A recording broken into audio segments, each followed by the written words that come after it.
All right, you have the recorder on?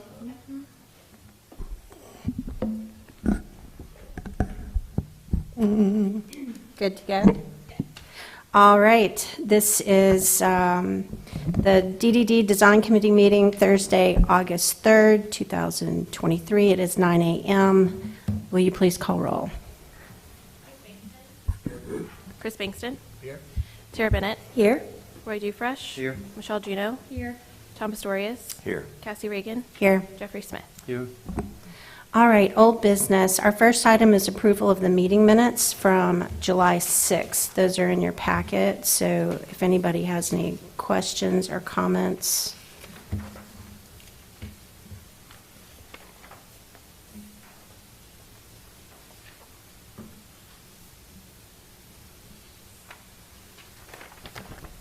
Anybody like to make a motion? I'll make a motion that we approve the minutes of the July 6th meeting. I'll second. Chris Bankston. Yes. Tara Bennett. Yes. Roy Dufresh. Yes. Michelle Juneau. Yes. Tom Pastorius. Yes. Cassie Reagan. Yes. Jeffrey Smith. Yes. All right, our next item of business is review of sidewalk reimbursement program guidelines and application. What you have in your packet is different than what you've seen. This has been through a few iterations. At our last board meeting, there was an agreement that none of us had seen. This is different from that one. I asked Michelle to put it back on the agenda because I wasn't comfortable moving forward with it without everybody seeing it and us being able to discuss it. Since it keeps changing so much, I think the main question I want to put out there is, what is our intent and overall purpose of this? Is it just to know what's coming down the line, or is it to inform the owners of potential projects? It may be all of these things, but I think we have to get back to what our original intent is instead of it going all over the place and becoming something that maybe we didn't intend it to be. And that's just my thoughts. So you might want to take a second to look at it. I know Lacey might be here to give some input. Michelle might want to give some input as to the changes.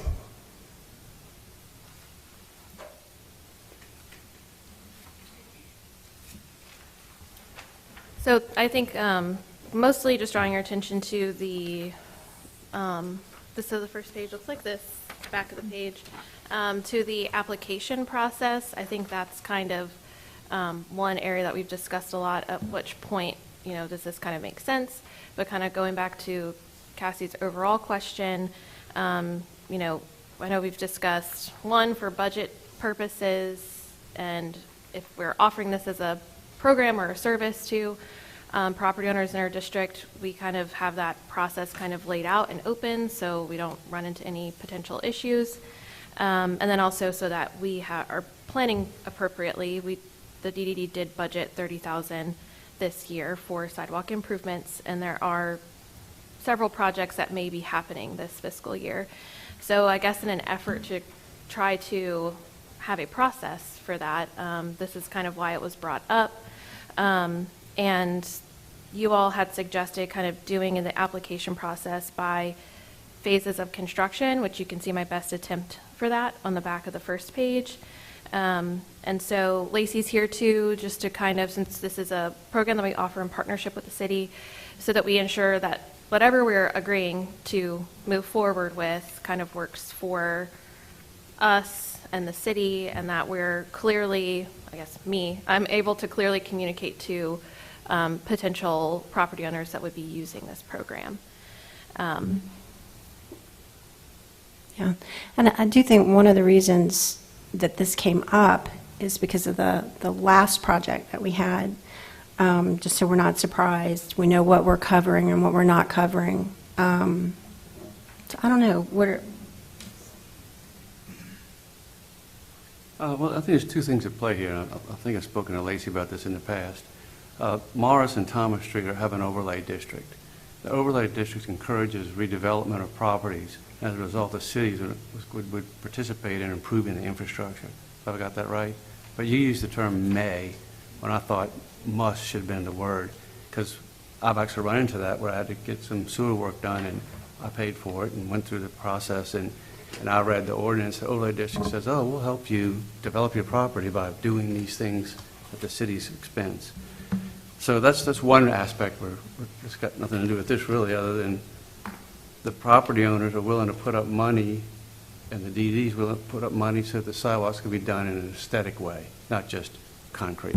I think that's the basis of this whole agreement. Sounds like it's getting really complicated. In the past, it's been really pretty loosey-goosey, just here's my third, and here's your third, and it's done. But it looks like we're creating cooperative endeavors and so forth. It's probably the right thing to do, but I hope it doesn't encumber the process where it becomes so difficult to get something done that's nice. So my thoughts.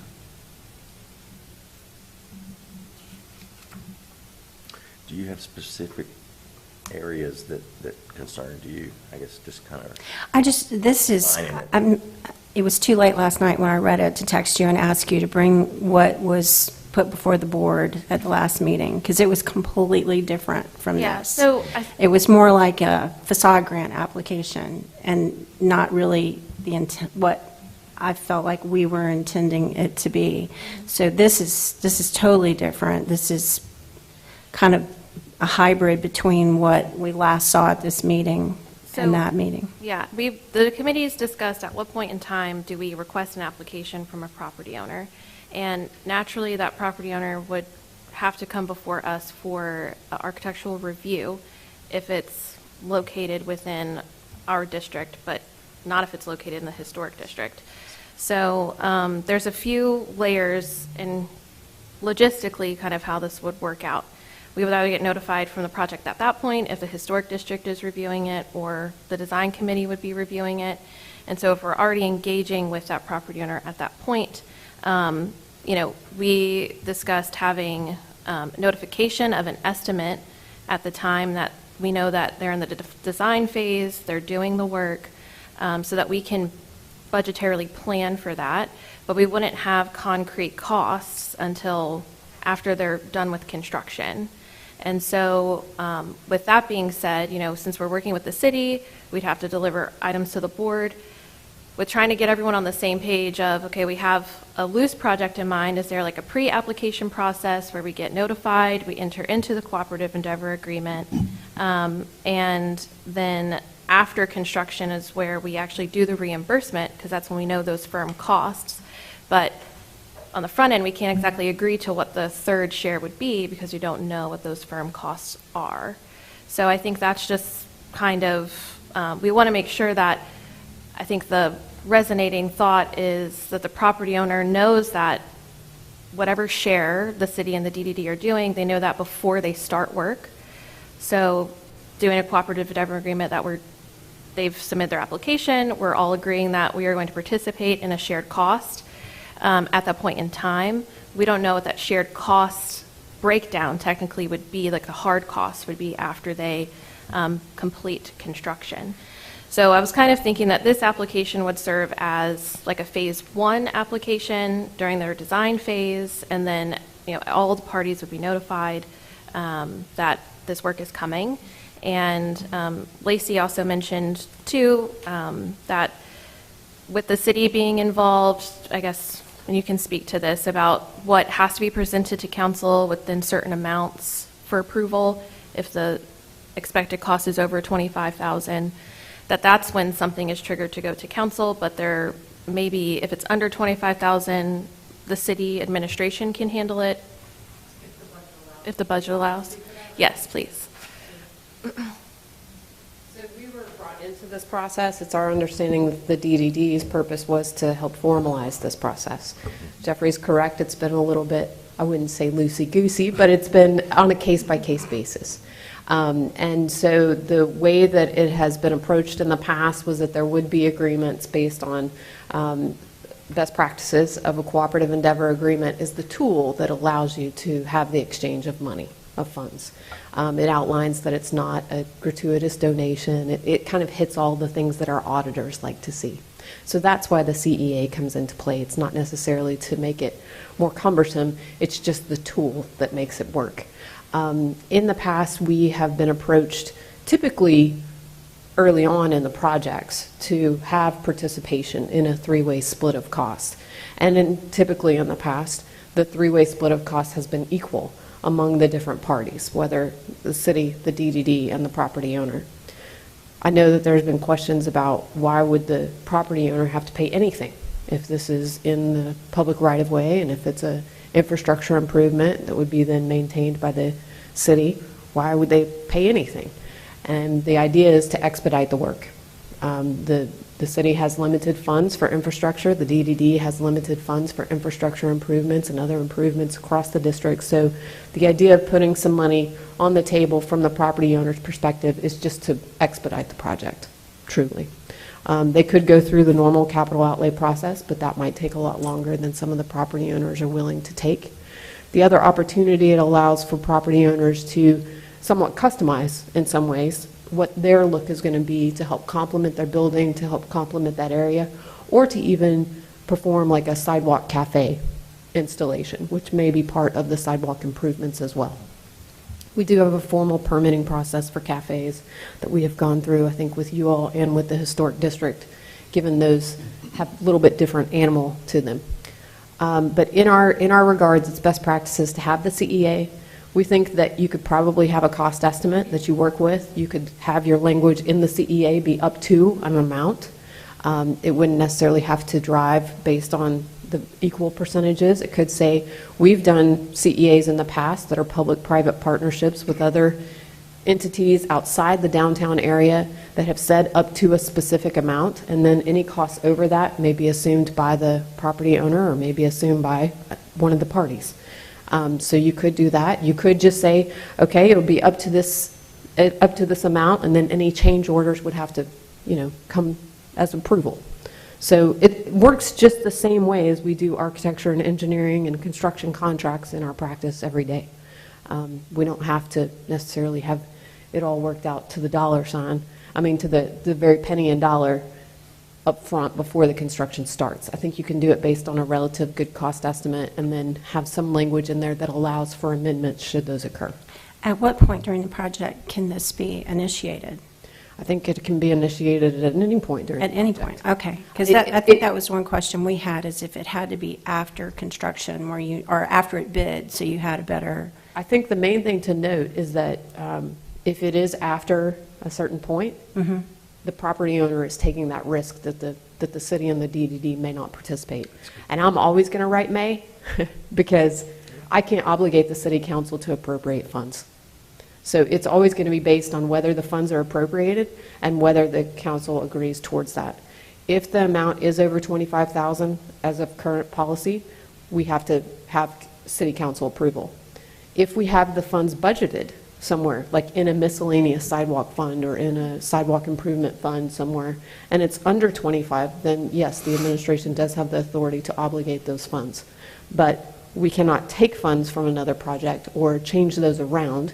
So it would go before the council if it's over 25 or if we need to budget the funds. so this would help city as well if you knew far enough in advance that a project was coming down the line and money could be It budgeted? It could. Good? Yeah. Because that's part We of what the typically- board is looking at, is being Right. able to have the right amount in our budget annually, not too much and not too little, right, annually. I think that's something that the city just usually sets aside some, and either it gets used or it goes back to the fund balance or is reappropriated for the next year. So it's not as urgent on the city side, but it's always helpful to have planning. Okay. So there's nothing prohibitive about it.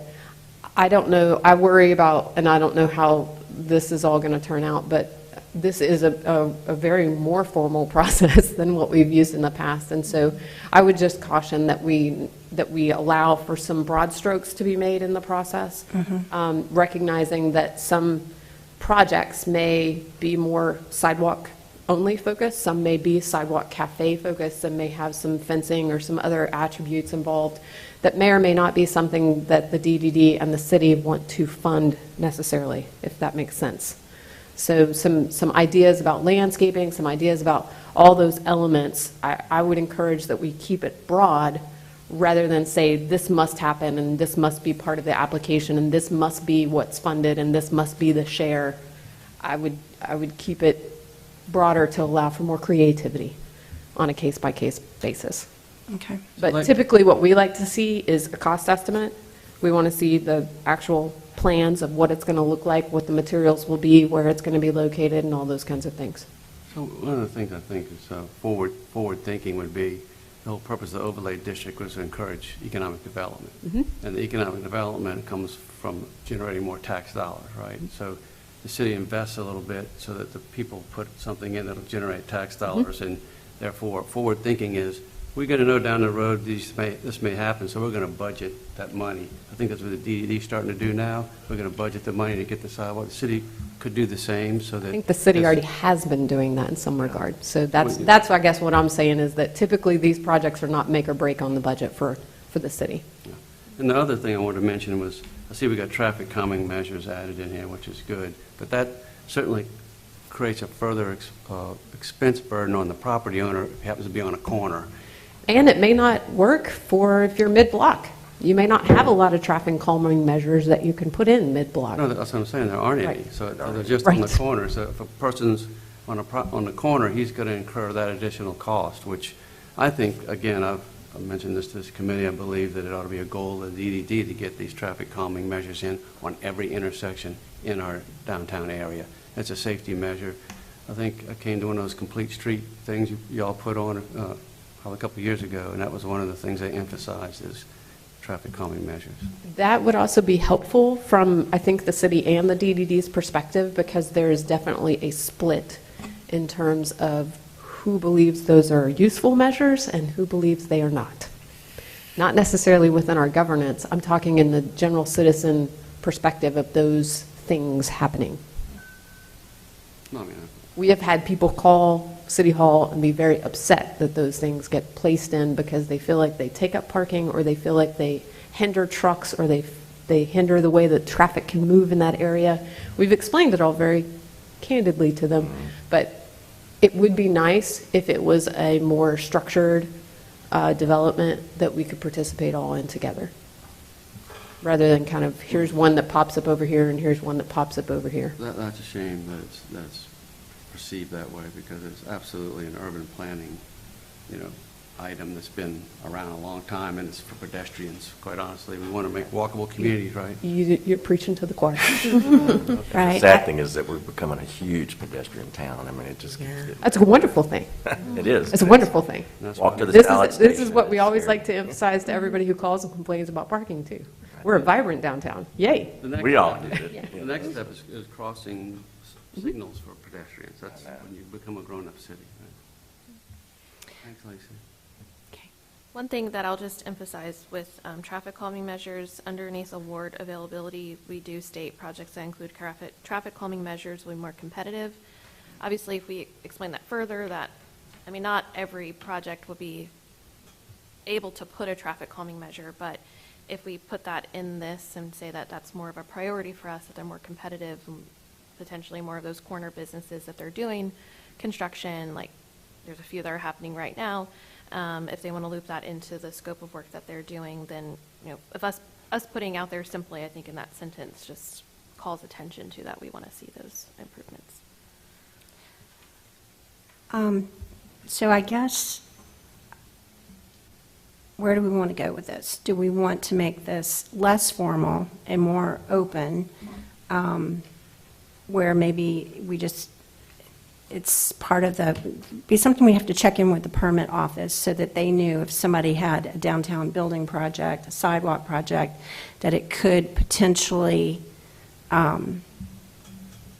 be partially funded by the DDD and by the city, and that we get them in as soon as possible and discuss, what's covered, what's not covered, see what they're wanting to do. So if there's something that we're not thinking, we're not limiting, as Lacey said, creativity and what can happen in downtown, or do we want to keep this more formal? If we can go into a cooperative endeavor agreement at any point during the process, that's really what nails it down and kind of commits that everybody's on the same page and we're going to move forward with it. And that was kind of to give the owners the confidence in proceeding, right? And it also gives the board and the city an idea of what the funds are going to be when the project is complete. I think it's a good thing that we do this. Yeah, I think it's important. So, yeah, so what about this, the whole formal application? Do we actually need an application? I guess that's what I'm, I see what you're saying. I think you need some kind of summary, you know. That's why I'm just sitting here kind of trying to break it down, but like just the rules and overview, you know. I mean, the application itself is basically just one page. They just put your name, where the project's located, contact info, the features that are part of the sidewalk, how many feet of sidewalk we replaced, and an estimate of construction. And then, like I said, since, you know, we would want to ensure that the design is where it needs to be, they would complete an architectural review application, which they would basically just be submitting their site plan, you know, all that kind of stuff in that. So the application itself is really just one page. It's just a simple way to say, okay, you know this thing is out there, and you're turning it into our office so that we know that it's happening. So, I don't know, I guess in my opinion, the application itself is just basically their contact info, and then us sending them their plans for. So when you fill out an application, are you getting, you know, the description with it? Yeah, so these are the guidelines, basically, this These first are the page. guidelines, and this is the application. This is just the map. Just kind of overview. That shows the target area, and then the application itself, what they have to fill out, is just one page. I think, Cassie, where they were overthinking this, huh? yeah, overthinking it, and I'm just afraid what, You think it may discourage owners from, I don't know if it's going to discourage them, but if it doesn't, I don't know, there's always something, whenever you nail something down, there's always something that's a little out of the box that comes in, and then you've got to decide it doesn't quite fit your application, but you want to help with it and move forward with it. I don't know. I guess that's my concern. You know, the other concern is what if there's not enough money budgeted, and then that person wants to do it and there's no money? Well, then there's enough time to deal with it. You know, the DDD board can discuss if there's other funds. We can talk to the city about it. There can be a discussion before it takes place, and then then it may not be a third. Maybe it's, you know, a little less or something. But there's time to discuss it before the project begins construction or is, you know, finished with construction. Because I know that the La Coretta project probably created all of this because they went way beyond what the normal standard is. I mean, it's beautiful, but, you know, who pays a third of that when you go way beyond? Right. Something probably has to be addressed on, with estimate just the normal Right. standards we have in place for the bricks and the concrete. When you go beyond that, what's the extra cost? And that's on the owner, right? So it may not be a third when you get to that point. You just stated much more eloquently what I was trying to say. in a lot of ways, these streets. We do state in the overview, we say the maximum reimbursement expectation is a three-way equal share. We don't say that that is what is guaranteed, so we just say that that's the maximum contribution. So I guess the way that logistically and working with property owners, especially since we do have limited funds, and if there are several projects, we only may be able to do 2 projects and not 3 projects. So I guess you're just simply having something that's out there that says, okay, you're doing a project, we can get your cost estimate down, you've submitted your application, so we're going to look at yours first, basically, on a first come, first served basis. Now, the steps, I guess, to take in order to enter into a cooperative endeavor agreement, I mean, of course, I wouldn't want to make that overly burdensome for anyone. I guess I'm just thinking through some of the actual steps that we'll have to do at the point that we're all comfortable in entering into that agreement. So the design committee would have to look at the design, they'd have to know what the cost estimate is. The board would have to be informed for that as well. And then the city would have to be looped in either through city council or through the administration, depending upon budget. And so I think the steps, maybe they look more, we maybe don't have to put those steps in there. We just know what our internal process is. But people are always asking, why is this taking so long? We do have to, I guess, send it out to all these different groups to see. So if we can enter into a cooperative endeavor agreement, maybe this is a question for Andre, without letting everyone know, but that's just, I guess, the process, I guess, we would take to let everyone know that we're all working on this together. So. No, I agree wholeheartedly with the cooperative endeavor agreement and going through that process. I don't have a problem with that at all. Mm-hmm. And I know I'm probably the one who said, let's limit the area that we're talking about. But, what if the first project that comes up is outside of the area we're talking about? Or, I don't know. You never know what that little difference is going to be of some language that we've put in here, and then technically we can't move forward with it unless we change our rules. Yeah. When really what we're trying to do is notify owners that this is a possibility. It's a possibility. It may happen. And the sooner that they come talk to us and bring plans and estimates, the sooner we can begin the conversation that leads to the cooperative endeavor agreement. I think that's what we were all trying to do. Mm-hmm. Let them know it's a possibility, encourage them to come in as soon as possible, and really it's those two things that they need to come in with, is what their design is, which entails what the materials are, how far they're going to take it, and what their cost estimate is, and that starts the whole conversation here at the design committee. And if it's way outside the realm of what we normally do, we can let them know, hey, what this three-way split covers is what's in the master plan. If you want to go beyond that, that's great, but that's not going to be three-way split. Or if there's something else different. So maybe it is an application, or maybe it's a request for a design review, something that's a little more simple and not quite as restrictive. And then when we get here, we can talk about what it is. I don't know. Yeah, I think we want to encourage and not discourage people Right. from doing this. It's the whole purpose of our board is to improve our downtown. Maybe if we're trying to encourage in certain directions, you could put the priorities of this are da-da-da-da-da-da. Mm-hmm. Maybe the priorities are to further the Thomas Morse overlay, they're to further this target area, they're to further, pedestrian safety, and make it, again, use maybe broader language.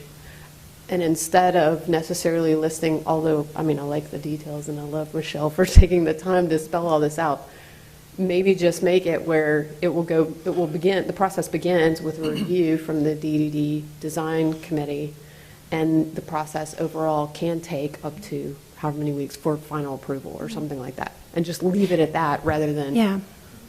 all of it. All of it may look like, I don't know, we have certain people who come into the planning and zoning office sometimes who are like, how many meetings will I have to go to for all this stuff? And I don't even know if I want to do a business anymore, and it's like, I'm sorry. But instead of apologizing for our thoroughness and our collaboration, we just leave it as kind of more broadly, because most people will look at that and go, oh, okay, well, there's a time frame for it, and I just know that I'll get some feedback. Yeah. The other option too, if we basically, with our architectural review application, which I have made some edits to, if we say at that point in time, are you planning any sidewalk improvements as a part of your building renovation, construction, what have you. They basically check a box, they can put their estimate, that project timeline, and we kind of know internally how the sidewalk reimbursement kind of works. But I guess all going back to that point in time would basically trigger the first come, first served basis of the property owner, if there are more than one project or what have you, that we're like, okay, so we've got this one first, and maybe there's one project that comes through, we have to wait until the next fiscal year. It's just those types of things. So I guess if, however you all want to do it, I'm totally fine with doing. I think for, I guess, my purpose of being able to communicate this to the property owner of this is how long it's going to take, these are the people that we have to go through, this is the process that we take. I had to go into this much detail so that I could implement this as a process so that I could clearly communicate it to them. And I guess felt like it would be good for discussion so that we're all aware of the steps that we are taking. But this is completely, I don't want to hinder the process. I don't think any of us want to do that. I just think in the effort of trying to figure out something so that we're all in agreement on the same page, the property owner knows in advance what the agreement is, everything we've kind of already discussed is kind of the breadth that we're trying to communicate here. One last question. When is this going to get implemented? So there's some things ongoing right now that do they need to get this done? Like Matt's project on Cherry and Thomas. Is it in the design phase? No, it's in the construction. Yeah. Oh, yeah, he needs to, Yeah, it's in the historic district. So it's gotten preliminary approval, I believe, Lacey, right? I think the last thing, we still got to get with DOTD, you haven't done that yet, and that's coming. But I believe that money's already set aside. But do they need to go through this? mm-hmm. Yeah, they would have to go through this. So I know there are 2 active projects right now that would be looking at doing, they've come to us for architectural review and they've mentioned it to us. So I guess, and there may be potentially a third. So, us we're saying, okay, it's available, now it's on first come, first serve, get your application in or do whatever that we are asking them to do so that we know that we're kind of queuing them up accordingly. I have a question. If there's a project and we know it's first come, first serve and the funds are not there, but this person wants to do and comply with, and they decide that they're going to go ahead and just foot the bill for the sidewalk improvements based on the requirements that we're looking for, is there a method of maybe recouping that down the, like in the next fiscal year. Yeah, so you would just wait, but I mean, that is an option. It's not like, well, you can go ahead and proceed, but at the time we don't have the funds, so you're not going to get anything. Or would they be ever.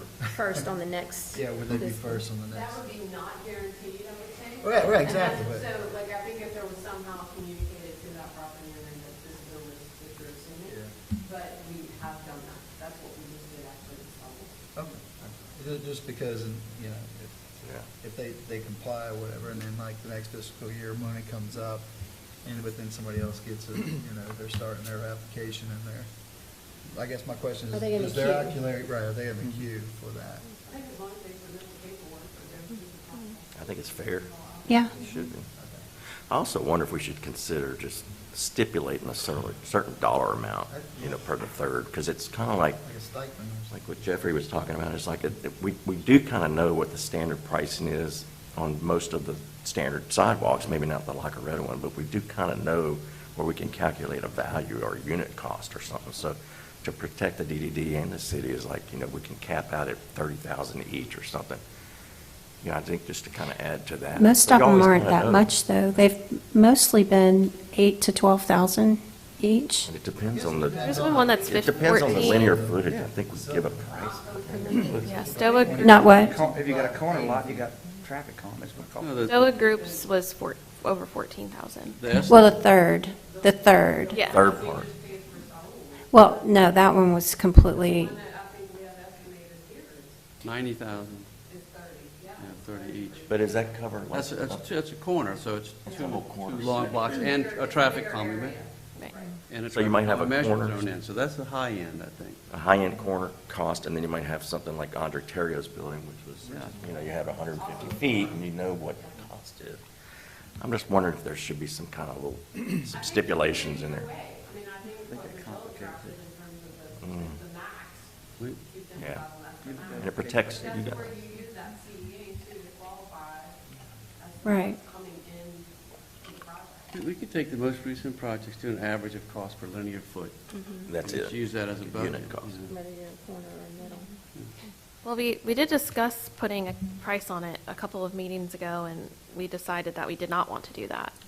So, I don't think it Right. needs to be formalized, just we know that this is what the cost per linear foot is, so, just so we know. Budgeting purposes. All right. That's what I'm thinking. That's what I'm thinking. Okay. Okay, so clear as mud. basically, I think the horse is dead. Yeah. We have, so the cooperative endeavor agreement, and then we're going to go with this for an application process? I was just going to say, Or- I like the application process. I don't think it's Okay. cumbersome or asking anyone to do a whole lot of extra work. Plus, you get a date on the application, which kind of puts them in the queue.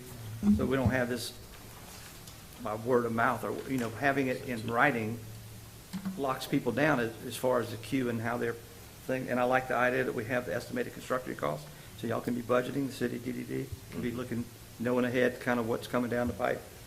So I like the application. That's my opinion. That's my vote. I guess to make it less rigid, we want to remove the target area and just say projects within the downtown development district?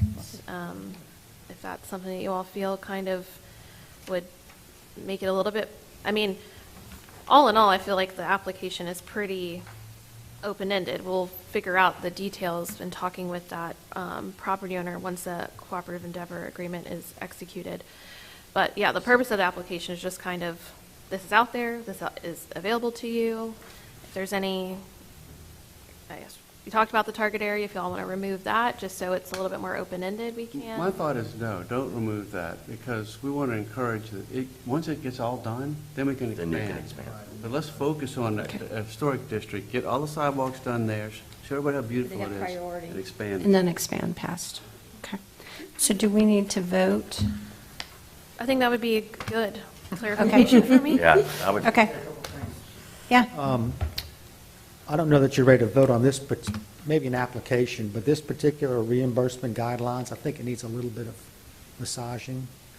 okay. For example, a deadline we talked about, yes, maybe you can go beyond the design phase, and as Chris talked about, what about somebody who's on to the next year? I think you've got to put a deadline.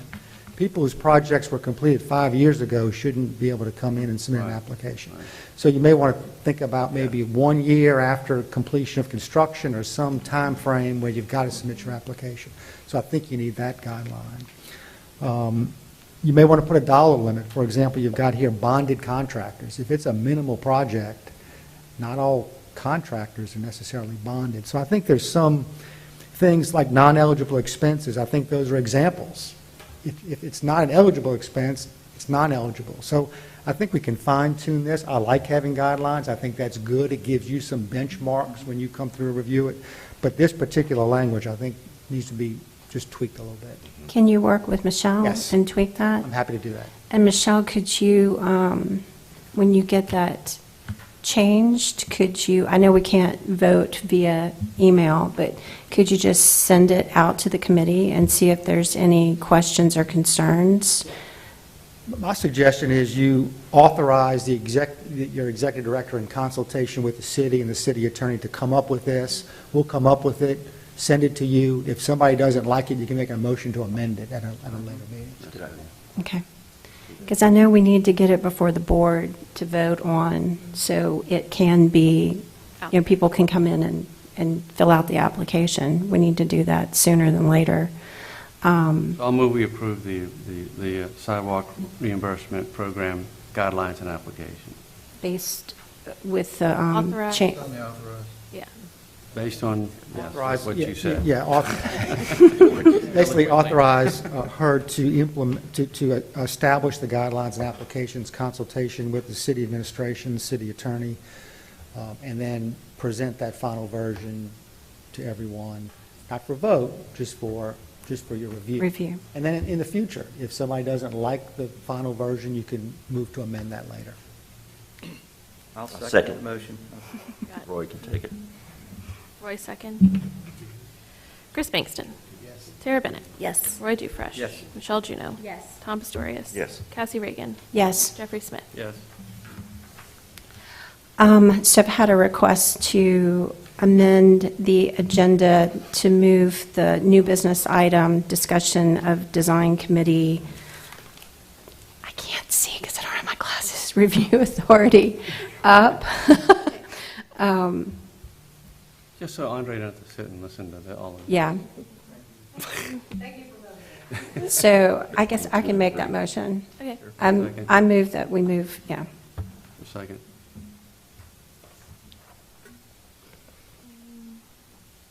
Chris Bankston. Tara Bennett. Yes. Roy Dufresh. Yes. Michelle Juneau. Yes. Tom Pastorius. Yes. Cassie Reagan. Yes. Jeffrey Smith. Yes. Okay, so we can just go ahead and do it. We don't have to make another. Perfect. Okay. Andre?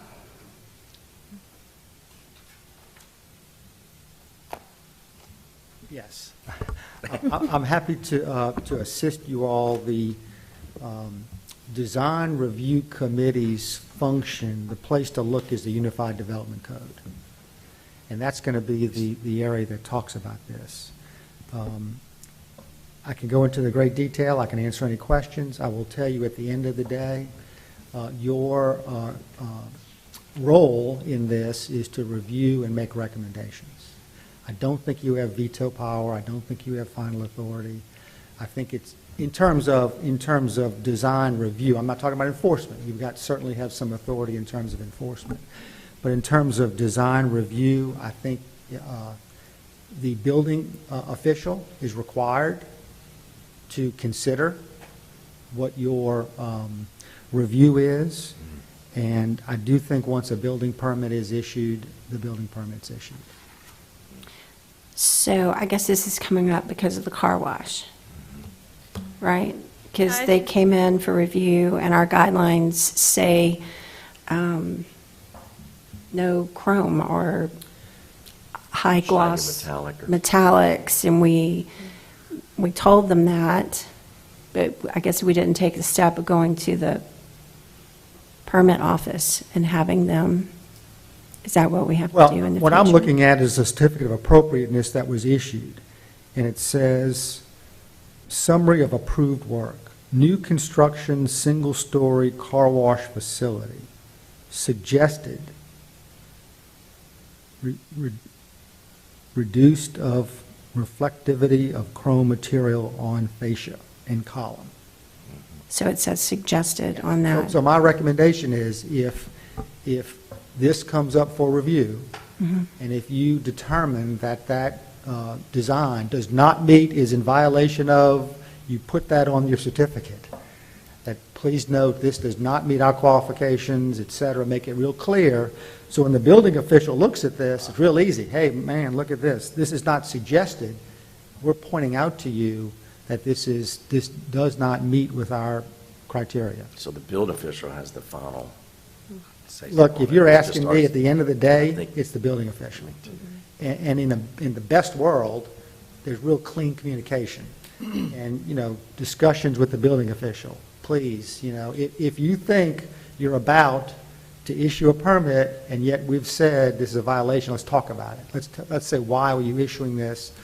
But that, at the end of the day, if you look through, and I say that in looking at the whole setup of the DDD, it's very clear the city council, the city really is the final, so much of your thing has to go through city approval. I think the city's the end of the day. So I think the city permitting process is going to override your recommendations, your review and recommendations. So, Andre, let me ask you a question, because I was involved in the forming of this committee, when Mason Foster was the mayor. So I thought it was a city ordinance that created this committee, that created the Correct. overlay It district did. and created Yes. the guidelines. Yes. And the whole approval Yes. process. Yes. Now, the UDC came after that. No, the UDC is an action of the city. That's an ordinance. So the UDC is a formal document created by the city. But the ordinance is a part of the UDC, correct? It No, well, references. let me just say, the UDC is an ordinance. So if there were a earlier ordinance that conflicted with the UDC would trump it, because that's the last expression of legislative will. So the UDC did, I know the UDC like included the historic district, or. It's here, that's what I'm reading through. That's the 2.1.7, the Design Review Committee specifically. So- Actually, the DDD is created by state statute. Right, but the design committee function was created by the city council. Yes. Now, so you're saying it got amended in the UDC, so what the original ordinance is different from what the UDC is? No, sir, I didn't look at the original ordinance, I'm only looking at the one that's in effect today. So what I would say is, if it's your suggestion that the Design Review Committee have veto power, and say basically the city can't issue a permit unless you approve it, then you'd have to amend the UDC to say that. The way it's written now, the building official only reviews, is required to coordinate with and consult the adopted design guidelines by the DDD before he approves a building permit.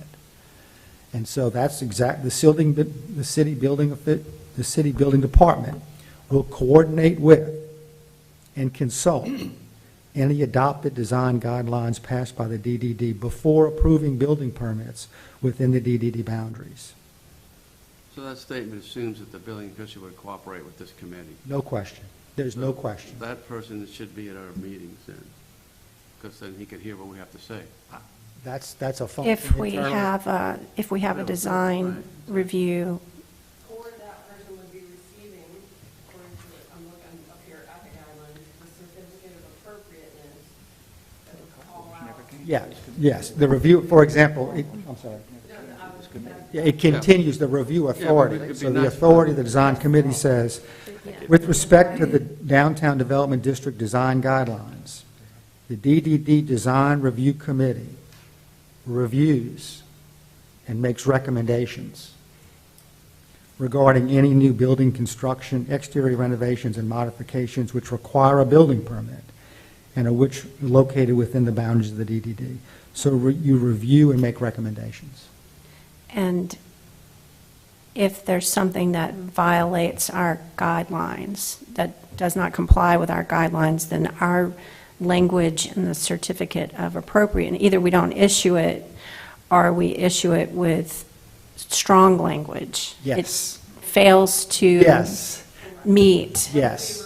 So the building official is looking at this thing, and it's not suggestion or recommended, but I want to bring to your attention, we don't agree with this because it violates our design guidelines in this way. Or we reject it. Or reject it. That's where he, What the historic district does. Okay. they sure do. And then if they disagree with it, then it's their prerogative to go before the city council. So we have to stop being nice. So it sounds like, though, if we rejected, the building official says, I don't agree with the committee, go ahead. No, I will tell you, if you're, like, if I'm the judge, right, I've got to decide what trumps. I think the building permit's going to trump because of the language in the UDC. If you want the ultimate veto power over those things, then that's got to change and put that in here. The way it says now is review and make recommendations. If your recommendation is, I recommend that this not be approved because of this, but yet the building official does it anyway, I mean, that's an administrative issue with the building official, but once that permit is issued, that permit's issued, and that property owner has a permit. So before the UDC was adopted, did we have more authority to make those? Tom, I can't answer for that. The UDC was adopted in 2014 or so. Right, so. And look, I will tell you, there are things in the UDC that, probably need to be parsed and probably need to be looked at and reviewed. We certainly want to have a well-functioning relationship between the DDD Design Committee, it's an important function, and the building permit office, no question. But if you ask, somebody's got to have, if you want to have veto authority, and then that ought to be a recommendation to the city council, would have to change the UDC. As of now, the literal function is review and recommend. Okay. You recommend, you don't approve it, that's your recommendation. All these years, I thought we had teeth, and you just took them all away from us. No, well, you have enforcement teeth. So if, for example, what's built is not in compliance with the permit, you certainly, of course, the city does too, have the ability to to review that. But I will tell you, it's like a lot of things. You know, the teeth is in the relationship. And I would think that this has gotten to the attention of the building official and the city administration, and I think there'll be, as long as you're clear as to what your position is and your recommendation, then I would expect, you know, there to be better cooperation in the process. Well, we're having trouble even getting things reviewed on some applications. I think Lacey knows this, projects have slipped through the cracks because the building official or whoever doesn't realize. We're still working on it. There's a project on Southwest Railroad. It's 1706, I By think. churches, that renovation, we didn't see it. Yeah, she initially notified of a demolition permit, and at that time, I let her know that when they're in the design phase, we'll do an architectural review. Because I know we've also discussed the definition of a building permit and a building permit, a demo permit. But to not get into that conversation, at that time I said, okay, let us know when they're submitting plans for construction, for exterior construction. And I guess unfortunately that did not happen. And then I drove by and saw it, and I addressed it with Cheryl. And so I think we're staying in more communication. There's been several projects that have come up, but I think we're still working on clarifying where the DDD is, or what exactly our role is, because sometimes I'll get notification of interior permits, which is not for us. But I think she's trying her best. It's just we're working on it. Yeah. But at the end of the day, Andre, I don't think that we carry a big stick. We never have. We just make recommendations. We've always said we're not like the historic district. We're not that, into what has to happen. We just want to encourage quality buildings to get built. Yeah. Well, I'm thinking back, I think that 90% of the projects that we recommend and suggest they usually do it. I mean, I don't think there's anything, I can't think of anything other than maybe this Chrome recent, but can you? I mean, No, I can't. For the most part, It's a it works pretty out. But I think what we need to hear is that if we don't feel it meets the guidelines, just put it. we either need to reject it Reject it. or strong language in the On the certificate, and we need to follow up with the building department and make sure not only that we have the language in there, but that they know strongly about this item. that there's issues, because I guess we're just assuming they won't back us up.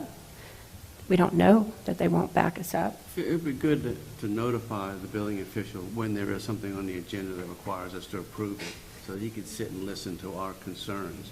And it isn't just Understand why we a say it. sentence that Yeah. says this. Right, but we can also follow up after if they, something comes up and we're, surprises us, whatever, or they can't make it. That improves the communication, I think. Yes, and Right. there is the time when you just say, we reject this, we don't agree with it. I would suggest you give reasons.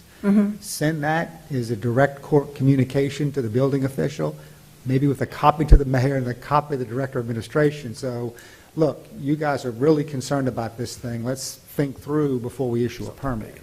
Okay. I just have one item for clarification. So if, in the past, there have been certain projects that did not come before the committee, and we've done a post-review, so to speak, I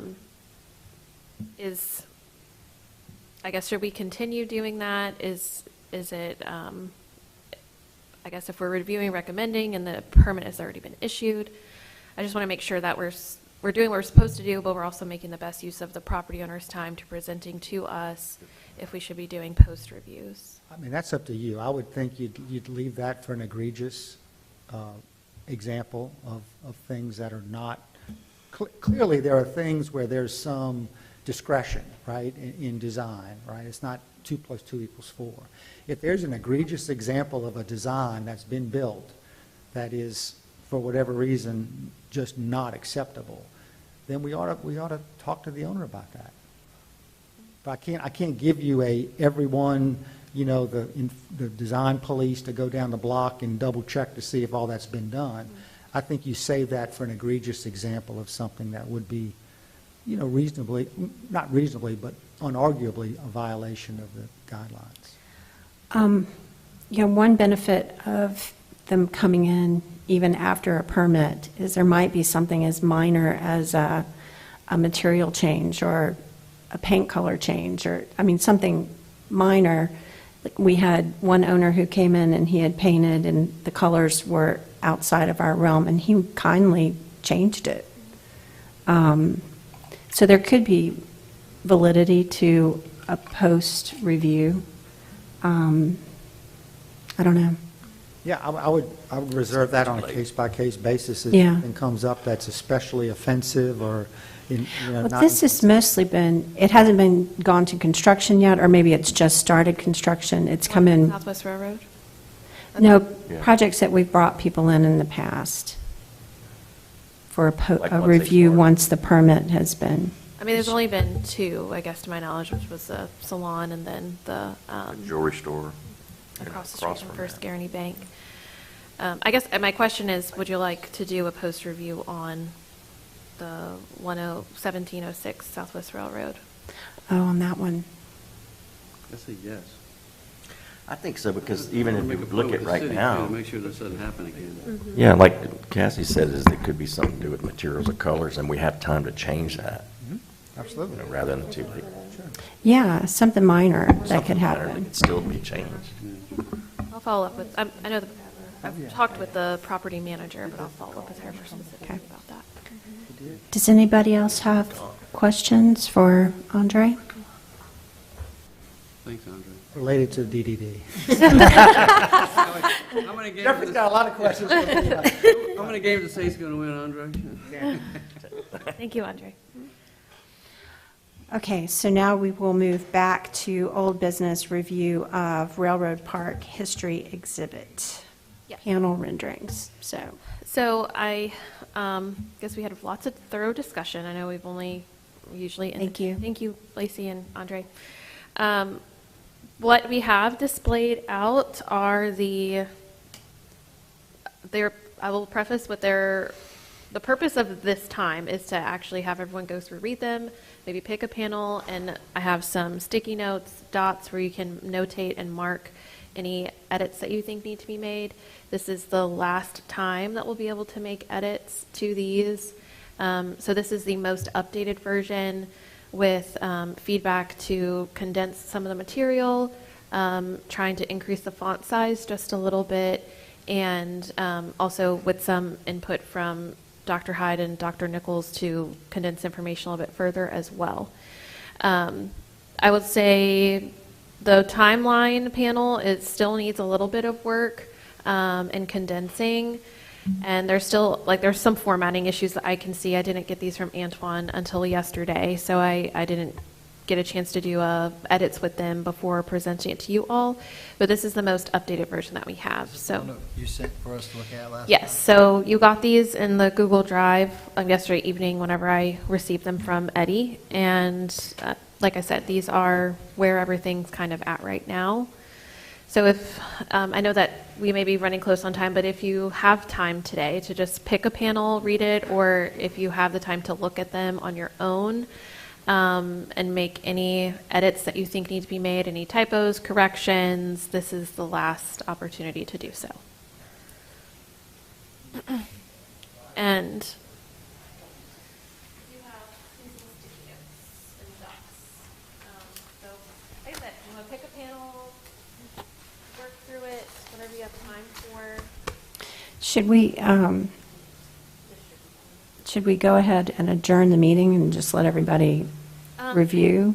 I guess technically, if there's discussion, it still has to be on the record. Okay.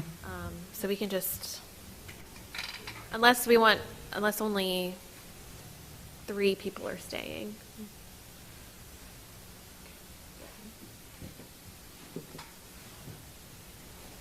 So for the record, we are getting out of our seats and we are looking at the panel renderings.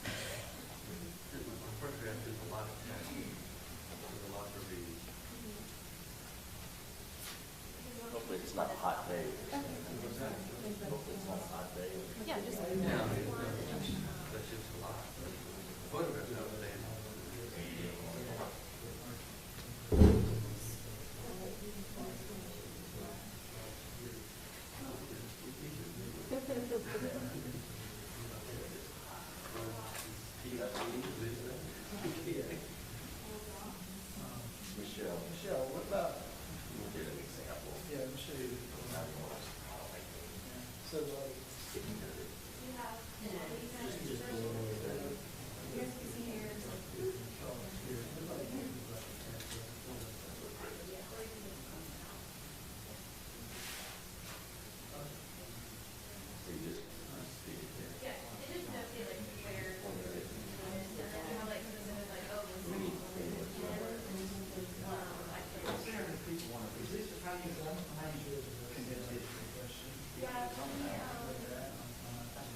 Yeah, but I'm reading, asking for thoughts.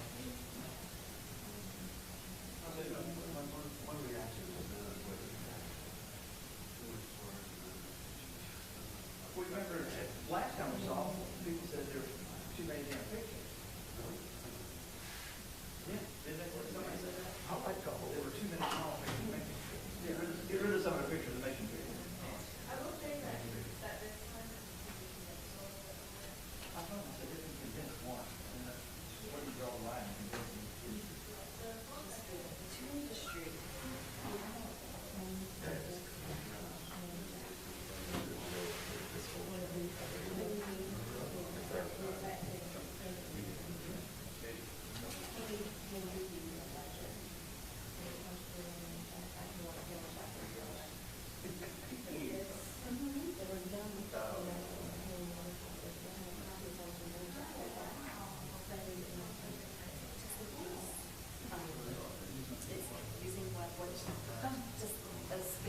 Oh, I see, yeah, okay.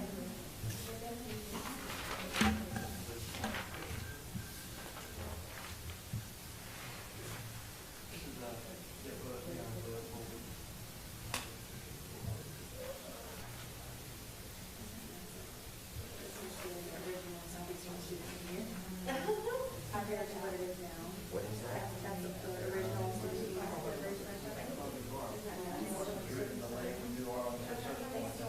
When I first saw that and then built the job description,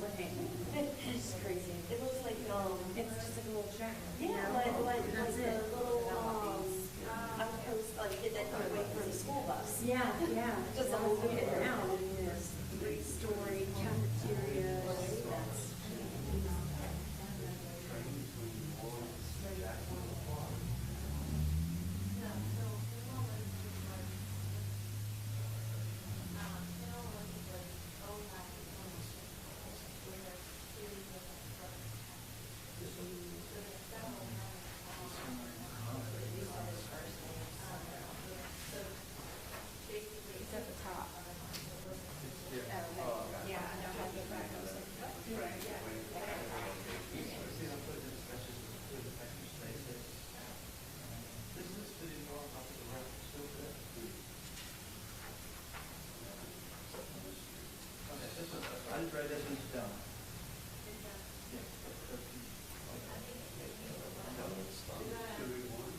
Yeah, I got it, got it. I think I'm working on the captions a little bit, and I just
Microsoft.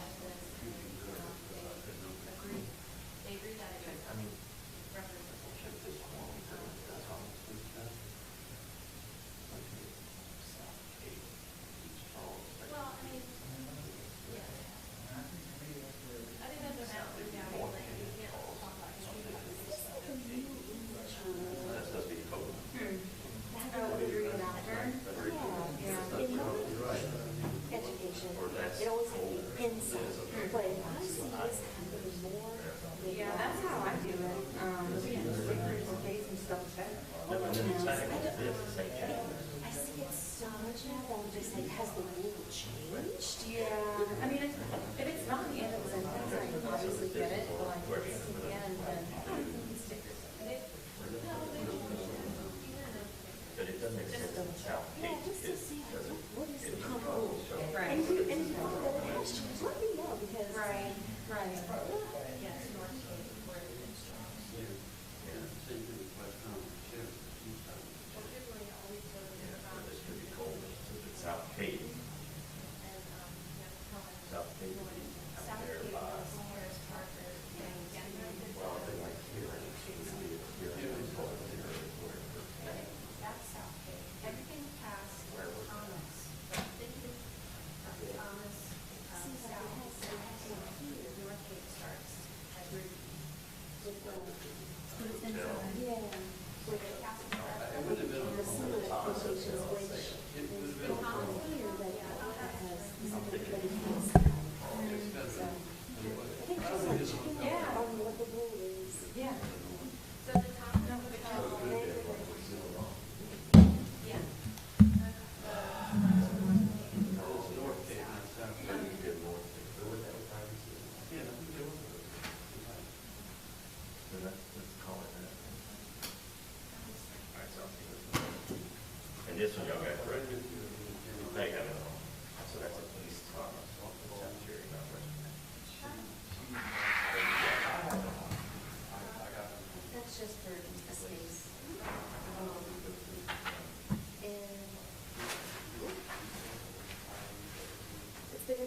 since my last English class.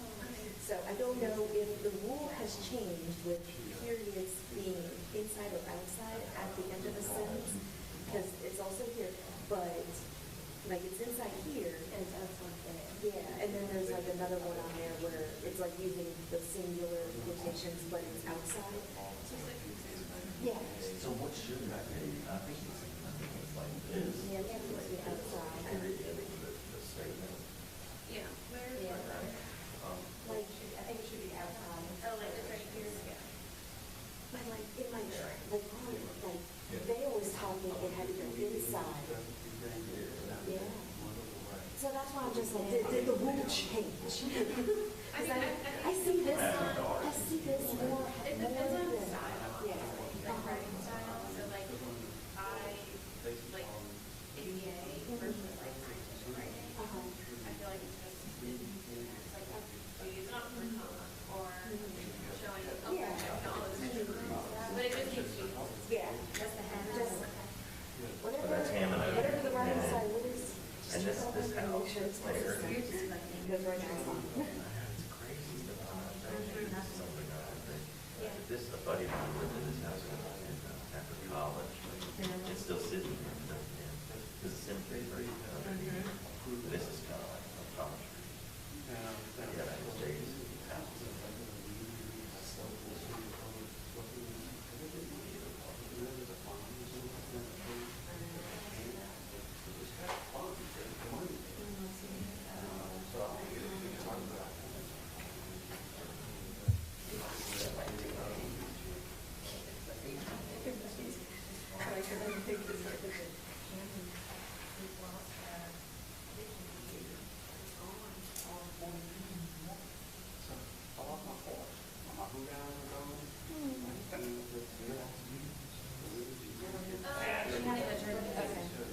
Yeah, so it's a discussion when we contact building.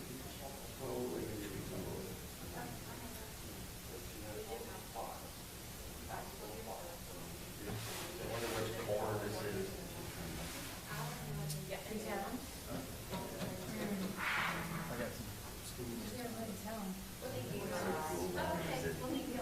Buildings change, the trees never change. It's like that. It's bigger.